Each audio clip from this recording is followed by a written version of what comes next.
پردہ وہ جس کے لہجے میں جھڑتے ہیں پھول لفظوں کے، سنا ہے محفل میں ایسا بھی جادوگر آیا ہے۔ میں بڑے ادب و احترام کے ساتھ فضل الدکتور عبدالغنی حفظ اللہ کو دعوت دیتا ہوں کہ آپ تشریف لائیں اور اپنے موضوع کی وضاحت کریں۔ شیخ محترم کا وقت ہے آدھا گھنٹہ۔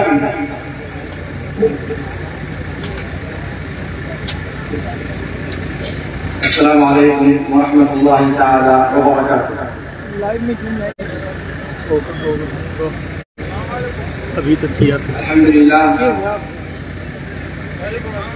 الحمد لله نحمده ونستعينه ونستغفره ونؤمن به ونتوكل عليه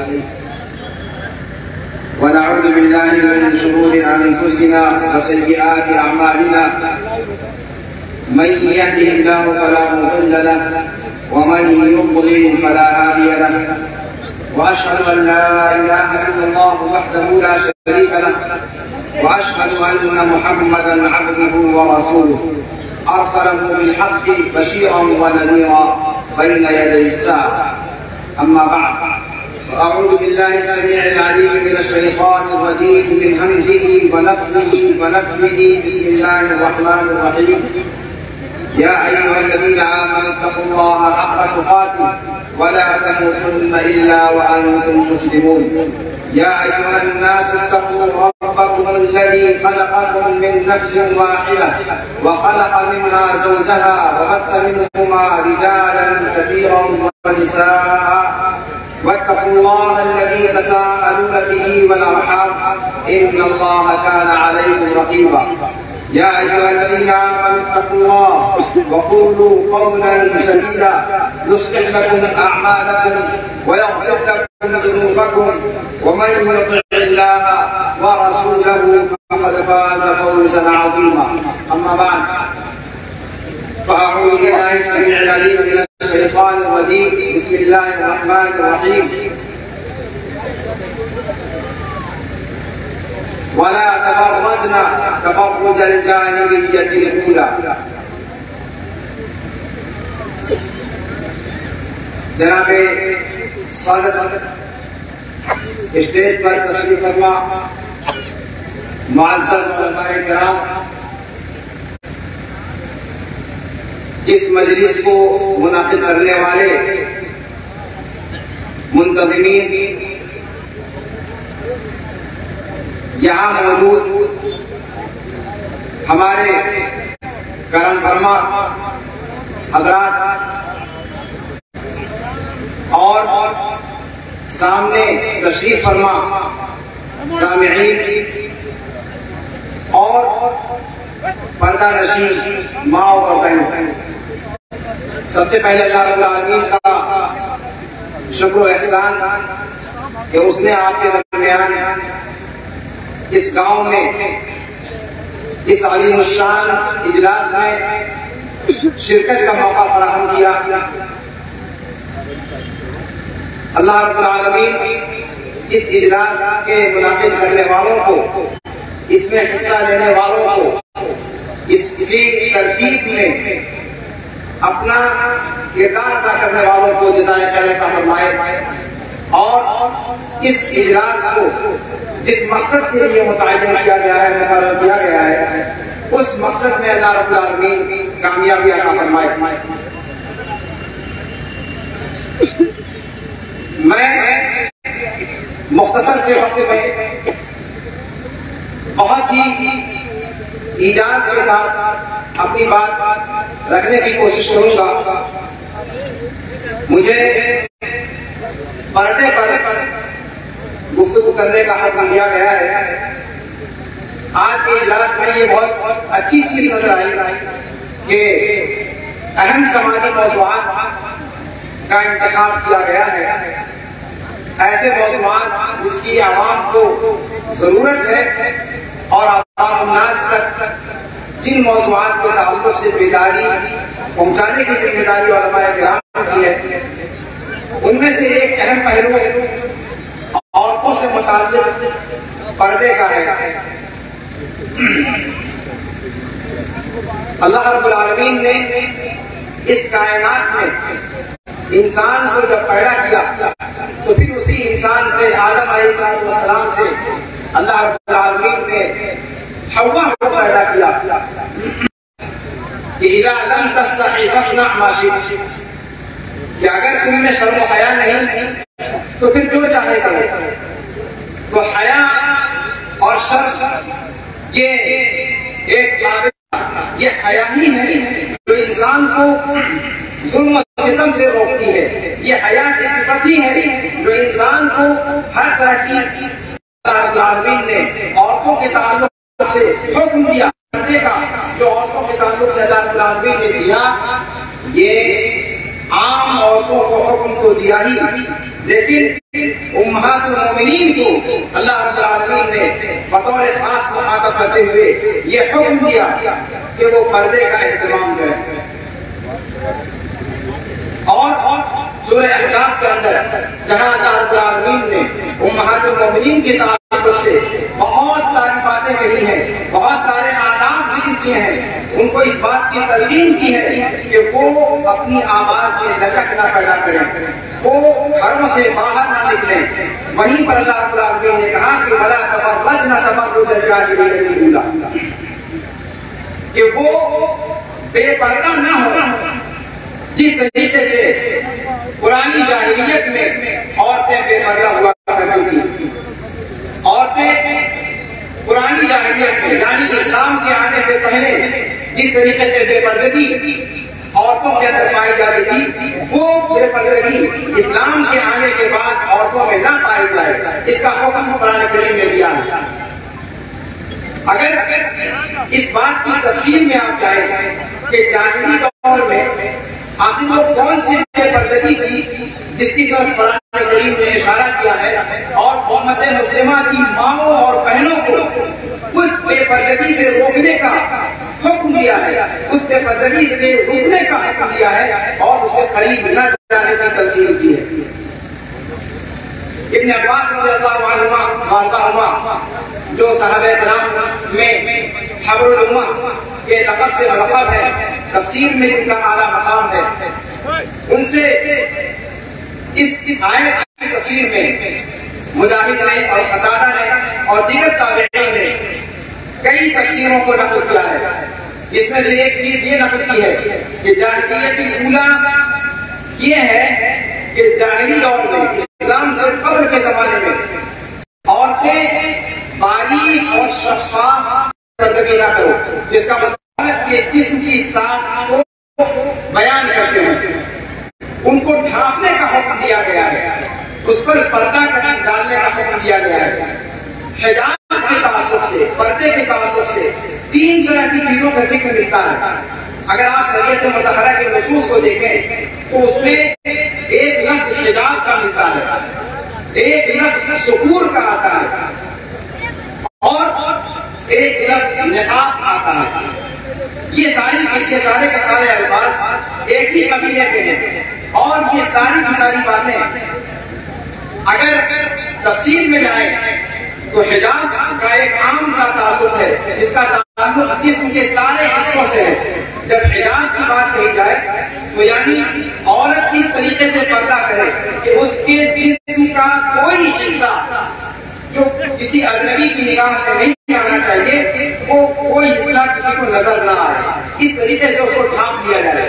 حجاب کا معنی ہوتا ہے چھپا لینا، ستر۔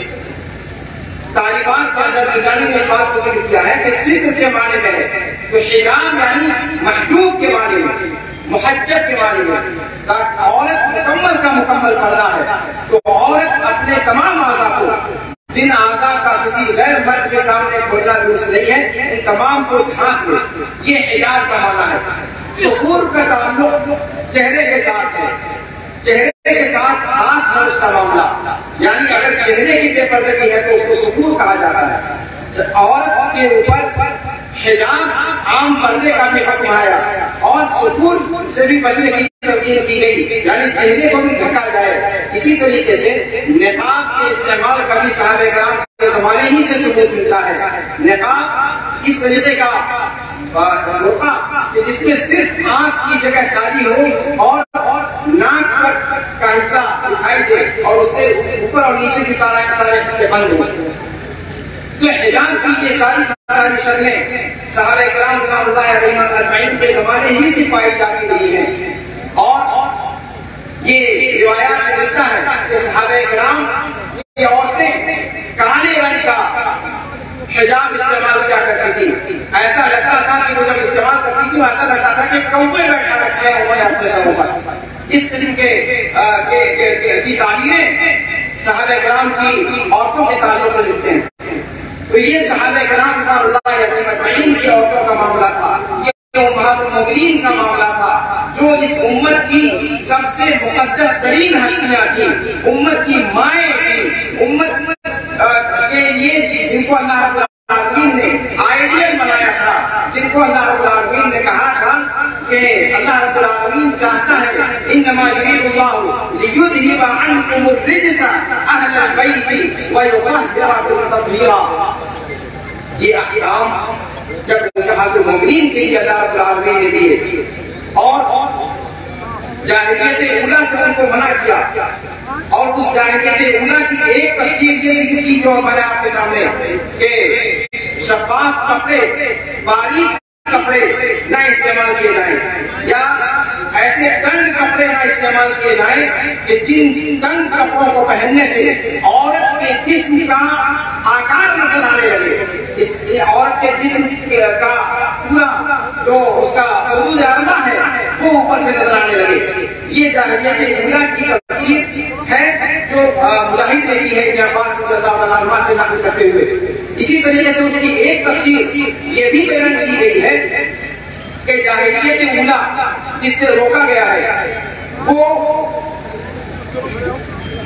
اس کا ایک مضمون اور ہے، اور وہ یہ کہ جاہلی دور میں عورتیں مردوں کے شانہ بشانہ راستوں میں ساتھ میں چلا کرتی تھیں.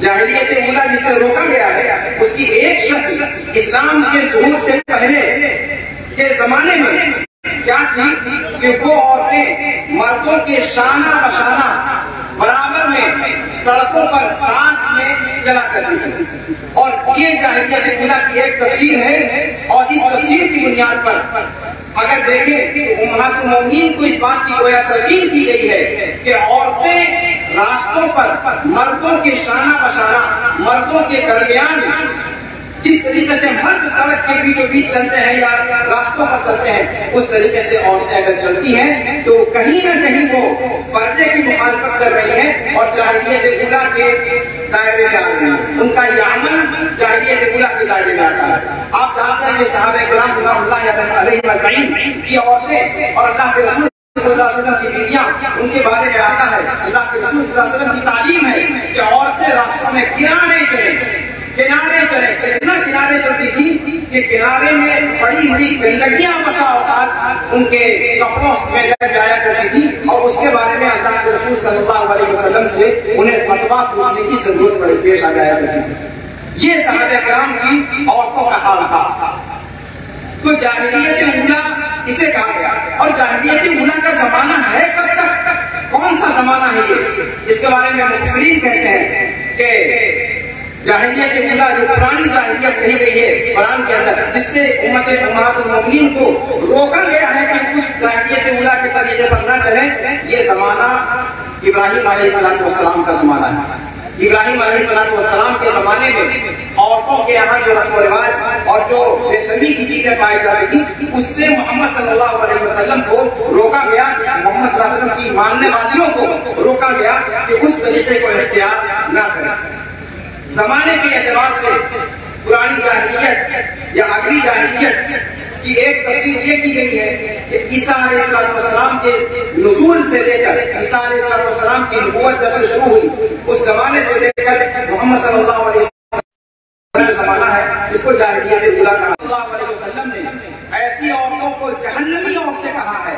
اللہ کے رسول صلی اللہ علیہ وسلم نے صنفان من النار لم ارہما، یہ الفاظ ہیں اللہ کے رسول صلی اللہ علیہ وسلم کے، اور انہوں نے ایسی عورتوں کو اللہ کے رسول صلی اللہ علیہ وسلم نے ذکر کیا ہے، ایسی عورتوں کا ذکر کیا ہے کہ جو عورتیں کپڑا پہنے ہوئے تو ہوں گی بظاہر لیکن حقیقت میں ننگی ہوں گی. اس کی وہ دونوں شکلیں بنتی ہیں کہ یا تو اتنا باریک کپڑا پہنیں گی کہ ان کے جسم اوپر سے دکھائی دیں گے، اور یا تو اتنا تنگ کپڑا ہوگا کہ اس کے سارے نشے و فراز ضائع ہوں گے۔ یہ دونوں شکلیں کاسیات یا عاریات کے اندر آتی ہیں۔ اور مائلات للمومنات، اس کے بارے میں بھی جاہلی دور کے اندر ایک تفسیر جاہلیہ کے اولیاء کی یہی ہے کہ وہ عورتیں جاہلی دور میں فخر و غرور کے ساتھ یا اتراتے ہوئے چلا کرتی تھی۔ اتراتے ہوئے چلنا یا خوشبو لگا کر کے چلنا یا بہت زیادہ زیب و زینت کر کے اور اس زیب و زینت کا اظہار کرتے ہوئے چلنا، یہ چیز بھی بے پردگی یا جاہلیت اولیاء کی تفسیر میں منقول ہے صحابہ کرام رضوان اللہ علیہم اور تابعین کی تفسیروں میں۔ تو گویا اللہ کے رسول صلی اللہ علیہ وسلم کی بیویوں کو، امہات المؤمنین کو جس بے پردگی سے روکا گیا ہے، اس بے پردگی کے دائرے میں وہ سارے مظاہر آ جاتے ہیں جن مظاہر کا ہم اور آپ آج کھلی آنکھوں سے مشاہدہ کر رہے ہیں۔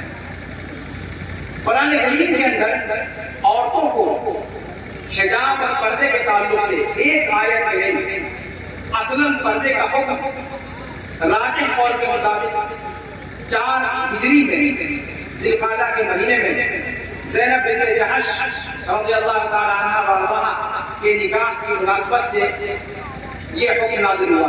اس سیاق میں وَإِذَا سَأَلْتُمُوهُنَّ مَتَاعًا فَاسْأَلُوهُنَّ مِنْ وَرَاءِ حِجَابٍ، اللہ رب العالمین نے حکم دیا کہ اے صحابہ جب تمہیں کوئی چیز طلب کرنی ہو ان سے فَاسْأَلُوهُنَّ مِنْ وَرَاءِ حِجَابٍ، تو وہ پردے کی آڑ سے طلب کیا کرو، براہ راست سامنے سے طلب کیا کرو۔ حجاب کے تعلق سے اس کے علاوہ سورہ نور کی جو آیات ہیں وَلْيَضْرِبْنَ بِخُمُرِهِنَّ عَلَىٰ جُيُوبِهِنَّ، وہاں اللہ رب العالمین نے عورتوں کو حکم دیا کہ اپنے گریبان کو ڈھانپ لیا کریں، اپنی چادروں کو، اپنی اوڑھنیوں کو اپنے اوپر ڈال لیا کریں۔ اللہ کے رسول صلی اللہ علیہ وسلم نے ایک روایت میں ان جہنمی عورتوں کی صفت ذکر کرتے ہوئے آپ صلی اللہ علیہ وسلم نے اسنمۃ البخت کا لفظ استعمال کیا ہے کہ بختی اونٹوں کی طرح سے ان کے سر ہوں گے، ان عورتوں کے سر۔ اس کے بارے میں مختلف قسم کی تفسیروں کو ذکر کیا گیا ہے۔ اس میں سے ایک تفسیر یہ بھی ذکر کی گئی ہے کہ عورتیں جو عام تفسیر ہے وہ یہ کہ اس کو لپیٹ کر کے وہ اتنا اونچا کر لیں گی کہ ان کا جو حقیقی قد ہے اس سے کہیں زیادہ وہ لمبی نظر آئے۔ اور اس میں ایک تفسیر یہ ذکر کی گئی ہے کہ وہ اتنا کر کے چلیں گے، وہ لہراتے ہوئے چلیں گے اور اپنے سروں کو بلند کرتے ہوئے چلیں گے۔ جس طریقے سے مرد چلتا ہے سینہ تان کر کے، اس طریقے سے عورتیں چلیں گی۔ یہ ساری کی ساری شکلیں یہ بے شرمی کی شکلیں ہیں، اور یہ ساری کی ساری شکلیں بے پردگی کی شکلیں ہیں، جس کو عام طور پر بے پردگی کے موضوع یا پردے کے موضوع پر گفتگو کرتے ہوئے سمیٹنے کی کوشش نہیں کی جاتی۔ تو معاملہ یہاں پر یہ نہیں ہے کہ صرف عورت اپنے جسم پر کوئی چادر ڈال دے اور معاملہ حل ہو گیا۔ معاملہ اس سے کہیں آگے بڑھ کر کے ہے۔ چادر کے اندر کیا چیز ہے اس کا اہتمام ہمیں پہلے کرنا چاہیے۔ ایسے لباس عورتیں پہنے ہی کیوں جن لباسوں کے بارے میں شریعت مطہرہ نے سختی کے ساتھ منع کیا ہے۔ یہ ایک قابل غور پہلو ہے جس پر ہمیں اور آپ کو رک کر کے غور کرنا ہوگا۔ اور یہاں والدین بھی بیٹھے ہوئے ہیں، یہاں گھر کے گارڈینس بھی بیٹھے ہوئے ہیں۔ میں ان سے یہ بات عرض کرنا چاہوں گا بسد ادب کہ معاف کیجیے گا، ہمارے یہاں بچیاں جب کم عمر ہوتی ہیں، کم سن ہوتی ہیں، تو ان کا بہت زیادہ لحاظ نہیں کیا جاتا لباس کے معاملے میں، اور بچی سمجھ کر ایسے لباس پہنانے کا ان کا مزاج بنا دیا جاتا ہے کہ وہی مزاج آگے چل کر کے ان کے لیے بے پردگی کی سرحدوں کو پھلانگنے کا ذریعہ بن جایا کرتا ہے۔ اور یہ بہت خطرناک پوائنٹ ہے جس کی طرف میں اشارہ کرنا چاہتا ہوں۔ بچی سمجھ کر کے آپ اپنے معصوم بچی کو ایسے فراق پہناتے ہیں، ایسے ایسے کپڑے لا کر دیتے ہیں جن کپڑوں میں ان کے ہاتھ کھلے ہوئے ہوتے ہیں، ان کے یہیں تک کے ہاتھ فراکس ہوتے ہیں. یہ ساری کی ساری چیزیں صحابہ کرام رضوان اللہ علیہ اجمعین اور تابعین کے واقعات کو اگر آپ پڑھیں، اگر میں آپ سے یہ کہوں کہ کس طریقے سے صحابیات کے یہاں مزاج تھا اپنے جسم کو اور اپنے جسم کے ہر حصے کو چھپانے کا، تو آپ یقین نہیں کریں گے. ام المومنین سودا رضی اللہ تعالیٰ عنہ کے پاس ایک مرتبہ کچھ لوگ آئے اور انہوں نے کہا کہ باقی ساری عورتوں نے حج اور عمرہ کر دیا لیکن آپ نے حج اور عمرہ نہیں کیا. آپ کو شوق نہیں ہے کہ آپ حج اور عمرہ کریں؟ انہوں نے کہا کہ نہیں، میں حج اور عمرہ نہیں کروں گی، میں گھر میں بیٹھوں گی. اور گھر میں بیٹھنا مجھے ان عبادتوں سے زیادہ عزیز ہے. قرآن نے جو کہا کہ وَقَرْنَ فِي بُيُوتِكُنَّ، یہ خطاب امہات المومنین سے تھا اولین درجے میں کہ اپنے اپنے گھروں کو لازم پکڑو. وَقَرْنَ فِي بُيُوتِكُنَّ، اس کے بعد کہا وَلَا تَبَرَّجْنَ تَبَرُّجَ الْجَاهِلِيَّةِ الْأُولَىٰ، یعنی اصلاً عورتوں کا مسکن، عورتوں کی جگہ، ان کا گھر ہے، ان کا اپنا جو اپنے شوہر کا گھر ہے وہ ان کا اصل مسکن ہے، وہ اس گھر کی ملکہ ہے. اس کو باہر نکلنے کی حاجت ہی نہیں ہے. اگر وہ باہر نکلنے پر مجبور ہو جائے تو پھر وہاں پر کہا گیا وَلَا تَبَرَّجْنَ تَبَرُّجَ الْجَاهِلِيَّةِ الْأُولَىٰ. سودا رضی اللہ تعالیٰ عنہ نے اس آیت کریمہ کے اس مزاج کو سمجھا اور وہ پھر صحابہ کہتے ہیں کہ ان کو کبھی بھی اپنے گھر سے باہر دیکھا نہیں گیا.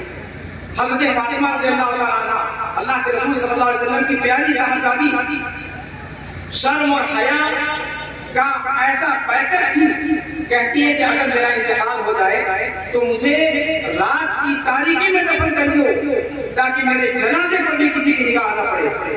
یہ صحابیات کا مزاج تھا. ہم اور آپ ذرا غور کریں کہ جب ہم اپنی بچیوں کو بچپن سے اس قسم کا مزاج دیتے ہیں، 8 سال 10 سال 12 سال کی بچیوں کو ہم اس قسم کا مزاج دینے کی کوشش کرتے ہیں، وہ آگے جا کر کے اگر کھلے مزاج کی بن جاتی ہے تو اس میں قصور اس بچی کے ساتھ ساتھ کیا اس بچی کے گارڈینس کا نہیں ہے، بلکہ حقیقت یہ ہے کہ ان بچیوں کے گارڈینس ان بچیوں سے کہیں زیادہ مورد الزام ہے. وہ تو معصوم ہے. ان کے ذہن و دماغ میں یہ فطور بٹھایا کس نے ان کے ذہن و دماغ میں اس چیز کو بٹھایا کہ لباس اس طرح کا ہلکا پھلکا پہنا جائے، جینس پہنا جائے، شرٹ لگائی جائے، اور اس کے بعد جب بڑی ہو جاتی ہیں تو آپ ان کو کہتے ہیں کہ صاحب ڈھک کر کے رکھو اور ایسا کرو اور ویسا کرو. بچپن سے آپ نے جو لباس پہنایا اس لباس میں وہ کمفرٹیبل اپنے آپ کو محسوس کرنے لگی، پھر وہ کیوں اس پابندی کو استعمال کرے گی جو آپ بعد میں آپ کو لاگو کرنا چاہتے ہیں. یہ ایک بہت اہم چیز ہے جس پر ہمیں اور آپ کو دھیان دینے کی ضرورت ہے. اور آج کل کے ماحول میں خاص طور پر ایسے حالات میں جب سوشل میڈیا کا زمانہ ہے اور جس طریقے سے اس زمانے میں بے حیائی اور بے شرمیاں عروج پر ہیں اور ہر انسان کی دسترس کے اندر ہے. اس وقت آپ نے ابھی دیکھا ہوگا 2-4 دن پہلے میں نے ایک جگہ دیکھا کہ فیس بک پر کوئی ایک خاص صفحہ بنا رکھا ہے لوگوں نے جس میں مسلم شہزادیوں کے نام سے یا اس طرح کی کوئی تعبیر ہے اس نام سے ایک صفحہ بنایا گیا ہے اور اس پر مسلم لڑکیاں بہت بڑی تعداد میں جوائن ہیں اور ساتھ میں غیروں کے لڑکے. اور اس بیچ میں جس تیزی کے ساتھ ارتداد کا فتنہ زور پکڑ رہا ہے، جس تیزی کے ساتھ مسلم بچیاں غیروں کے ساتھ رشتے قائم کر رہی ہیں، یہ ہم سب میں سے کسی پر یہ بات واقعی نہیں ہے. یہ حالات کیسے آئے؟ اگر ہمارے یہاں پردے کا اہتمام موجود ہوتا، اگر ہمارے یہاں جب پردے کی بات کی جاتی ہے تو بعض لوگوں کے ذہن میں یہ بات آتی ہے کہ یہ پچھڑے پن کی علامت ہے، پچھڑے پن کی بات کہی جا رہی ہے. صحابہ کرام رضوان اللہ علیہ اجمعین کی میں مثال دے رہا ہوں. ہم سلف کے ماننے والے ہیں، ہم اہل حدیث ہیں. آپ عائشہ رضی اللہ تعالیٰ عنہ کو دیکھ لیجیے، ان سے بڑی فقیہہ قیامت تک شاید کوئی نہ پیدا ہو سکے. اللہ کے رسول صلی اللہ علیہ وسلم کے گھر کی صورتحال کو امت تک پہنچانے میں سب سے بڑا کردار مائی عائشہ رضی اللہ تعالیٰ عنہ کا ہے. کیا وہ پردے میں رہتے ہوئے عالمہ نہیں بنی؟ کیا وہ پردے میں رہتے ہوئے فقیہہ نہیں بنی؟ کیا وہ پردے میں رہتے ہوئے صحابہ کرام رضوان اللہ علیہ اجمعین کی تربیت نہیں کرتی تھی؟ کیا وہ پردے میں رہتے ہوئے بچوں کو تعلیم نہیں دینی تھی، ساری چیزیں موجود تھی. اور اگر آپ اسلامی تاریخ کا مطالعہ کریں تو آپ کو نظر آئے گا کہ عورتوں نے علم اور فن کے میدان میں وہ بازیاں ماری ہیں کہ جہاں بہت سارے میدانوں میں مردوں کو پیچھے چھوڑ دیا ہے. آج بخاری شریف ہر مدرسے کے اندر پڑھائی جاتی ہے. اس بخاری کا نسخہ جو سب سے معتبر مانا گیا ہے وہ کریمہ کا نسخہ مانا گیا ہے، عورت کا ترتیب دیا ہوا نسخہ مانا گیا ہے. تو جب ہم پردے کی بات کرتے ہیں تو اس کا یہ مطلب نہیں ہوتا کہ ہم عورتوں کو جاہل رکھنا چاہتے ہیں یا عورتوں کو کی تعلیم کے مخالف ہیں یا عورتوں کے کردار کو یا ان کے دائرے کو سکڑنے کی کوشش کرتے ہیں، حاشا وکلا. لیکن عورتوں کی جگہ وہ شمع محفل نہیں ہے، وہ شمع محفل نہیں ہے، وہ انجمن کی چیز نہیں ہے، وہ اپنے جسموں کی نمائش کرنے والی چیز نہیں ہے، وہ گھر کے اندر رہنے والی گھر کی ملکہ ہے. اور آپ جانتے ہیں کہ یہ عورت کا سب سے بڑا زیور ہے.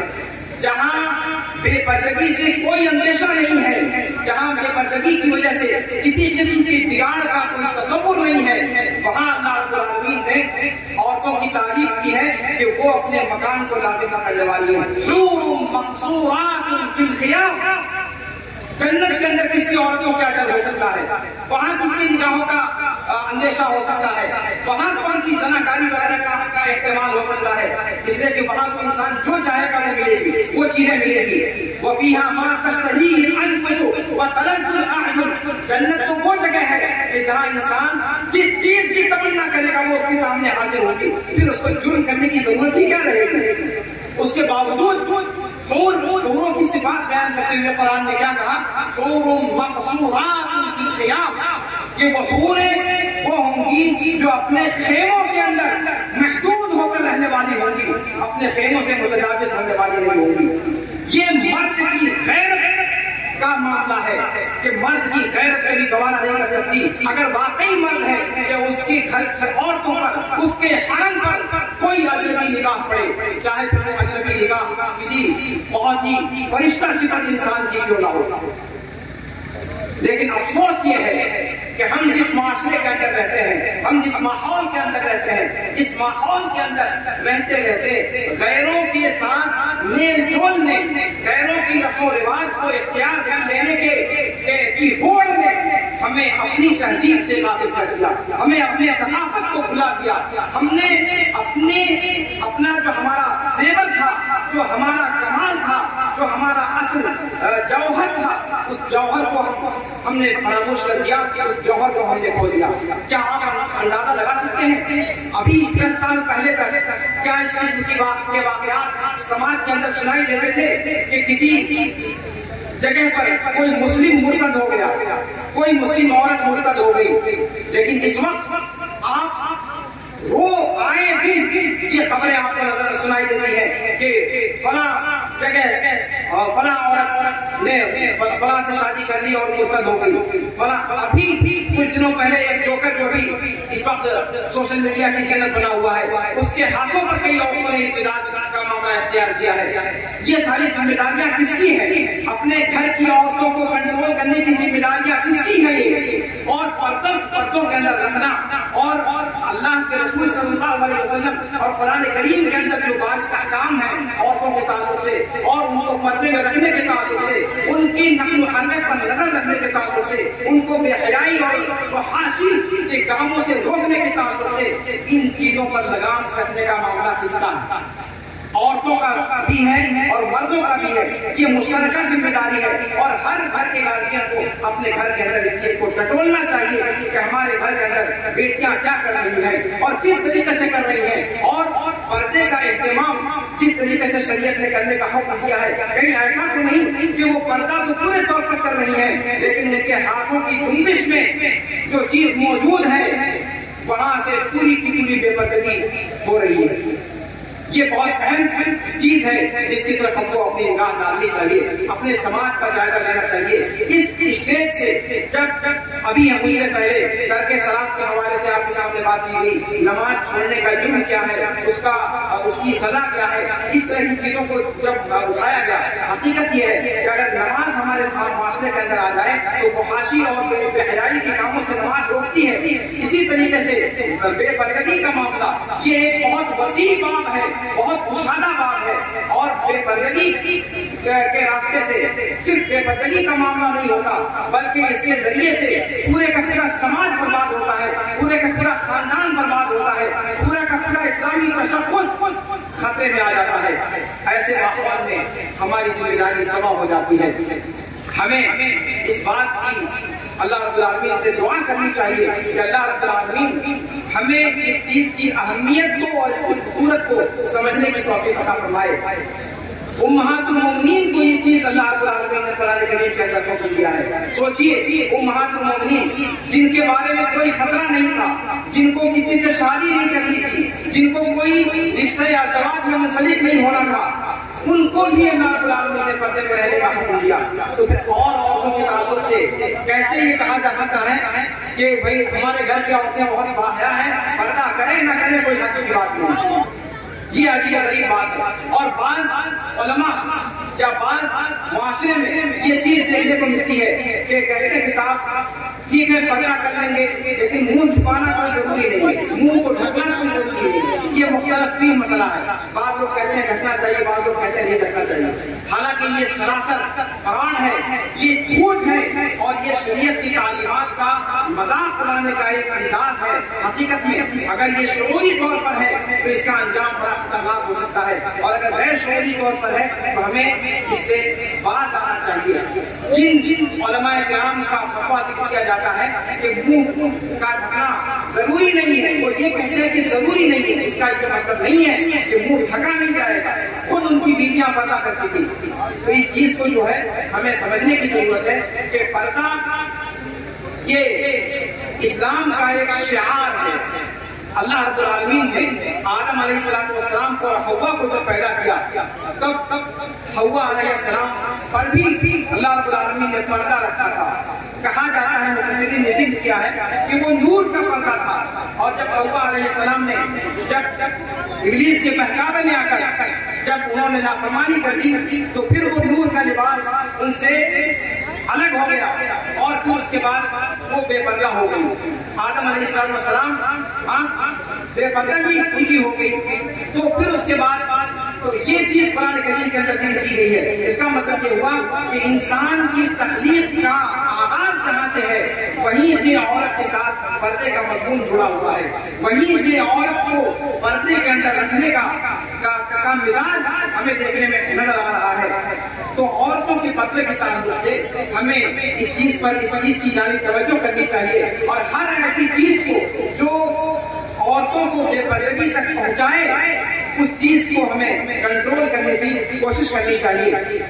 یہاں پر ایک چیز اور ذکر کر دینی مناسب ہے کہ کیا عورتوں کا پردہ یہ عورتوں پر ظلم ہے؟ ایک عام طور پر عام روشن خیال یا اپنے آپ کو روشن خیال سمجھنے والے لوگ ان میں سے بعض اس چیز کو اس اعتراض کو ذکر کرتے ہیں کہ یہ عورتوں پر ظلم ہے۔ کیا پردہ کرنا عورتوں پر ظلم ہے؟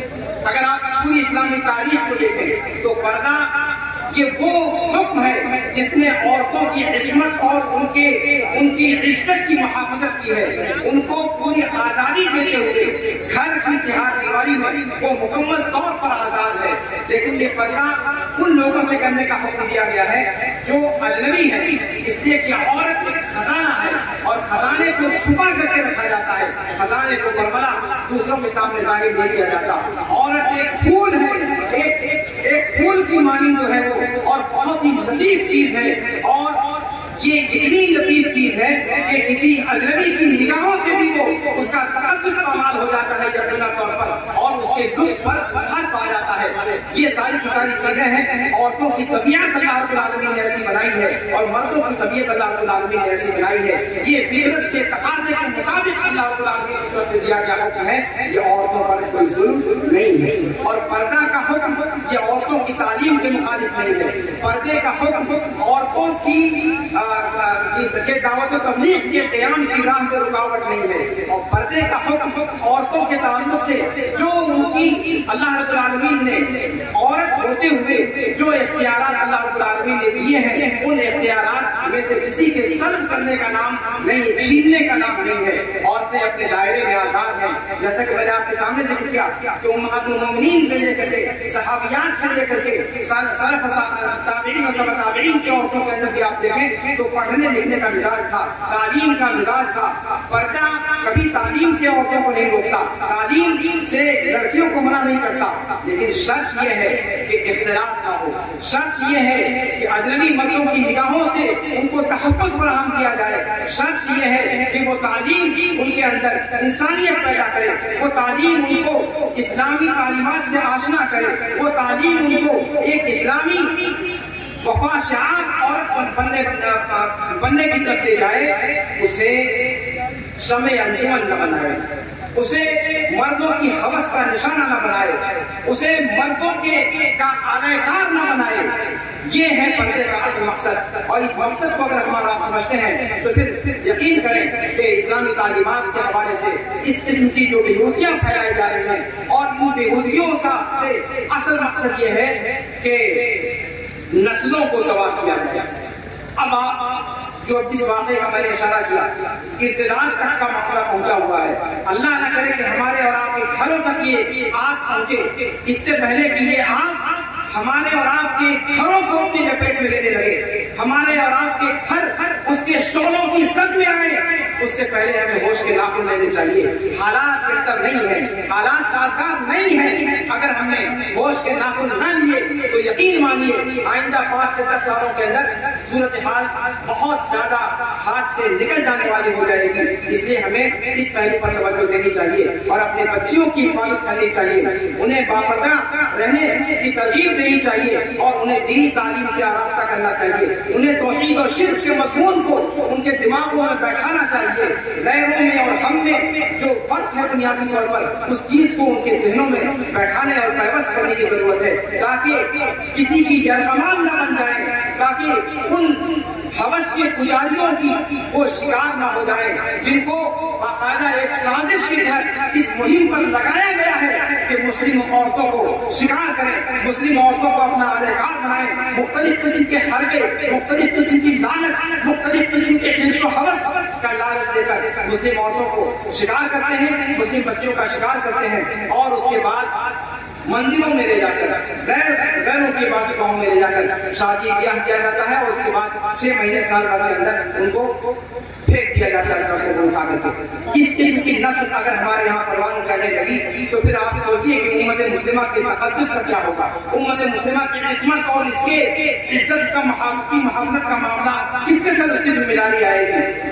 اس لیے وہ حال آنے سے پہلے ہمیں غور کرنا ہوگا اپنے گھر کی بچیوں پر, ہمیں اپنی اولاد پر توجہ کرنی ہوگی اور ہماری ماں اور بہنوں کو اس کے تئیں بیداری پیدا کرنی ہوگی اور حالات دیگر دن ہونے سے پہلے اپنے آپ کو سنبھالنا ہوگا. اللہ رب العالمین سے دعا ہے کہ اللہ رب العالمین ہمیں اسلامی تعلیمات سے آشنا ہونے کی توفیق عطا فرمائے. اللہ رب العالمین ہماری ماں اور بہنوں کے ذہن و دماغ میں صحابہ کرام کی بیویاں اور اللہ کے رسول صلی اللہ علیہ وسلم کی بیویاں, ان کی سیرت کو اللہ رب العالمین ان کی سیرت کو اختیار کرنے کی ہمارے ماں اور بہنوں کو توفیق عطا فرمائے. اللہ رب العالمین ہمیں جب تک زندہ رکھے, اسلام بندہ رکھے اور ہمارا خاتمہ خیر ہو. اللہ رب العالمین پوری دنیا میں جہاں جہاں بھی اسلام اور مسلمانوں کے خلاف سازشیں ہو رہی ہیں اور جہاں جہاں اس قسم کی بے حیائی کے کاموں کو فروغ دینے کے لیے ہتھ کنڈے استعمال کیے جا رہے ہیں, اللہ رب العالمین ان کی تدبیروں کو خود ان تدبیروں کے کرنے والوں پر پلٹ دے. اللہ رب العالمین ان کے دائرے میں خود انہی کو گرفتار کر دے. اللہ رب العالمین اس پر قادر ہے. هذا صلی اللہ وسلم علی نبینا محمد وعلی آلہ وصحبہ اجمعین. والسلام علیکم ورحمۃ اللہ تعالی وبرکاتہ.